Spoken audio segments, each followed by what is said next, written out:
Hello, hello. Good evening. Good Monday evening. Monday's almost over, y'all. But anyway, I wanted to come in today and I kind of wanted to send a message to the younger girls, right? And I'm talking about the ones that are um,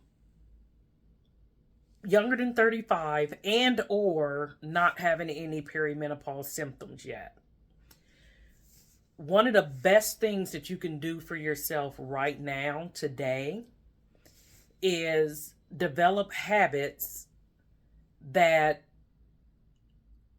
your future self will thank you for. Develop habits that your future self will thank you for. One of the things that I learned in my certification program that I really, really love, and I think it's a good idea, and this can go for everybody, is saying, think about your future self. So think about yourself 10 years from now, let's just say, and give her a name. Give her a name and think about an older name too, right? Or not. But and think about what you can do for her now to help in the future. So what can you do now for your older self in the future?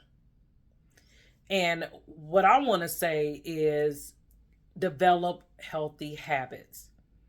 What do I mean by that? Some of the things are obvious. It's the things I've been talking about. Get a good sleep pattern going because it will catch up with you. All those nights of not getting enough sleep, staying up late, you know, um, that will catch up with you. So if you can develop those habits now, then you won't have to worry about trying to retrain yourself later. Another one is moving your body, exercise. When you start getting older, and especially when you start going through the change, or when you have gone through the change, moving your body is so important. It helps with so many things. It's no longer about looking good in a dress, looking good in a swimsuit, although those things are nice, but moving give you longevity. It's not 100. I'm not saying 100% guaranteed, but I'm just saying that it increases your chances of living longer when you move your body. So develop that habit now of getting some form of exercise every day. Okay? So just those two things I'm gonna say. Just start with that. Getting good sleep. I'm gonna say three things: good sleep, you know, moving your body.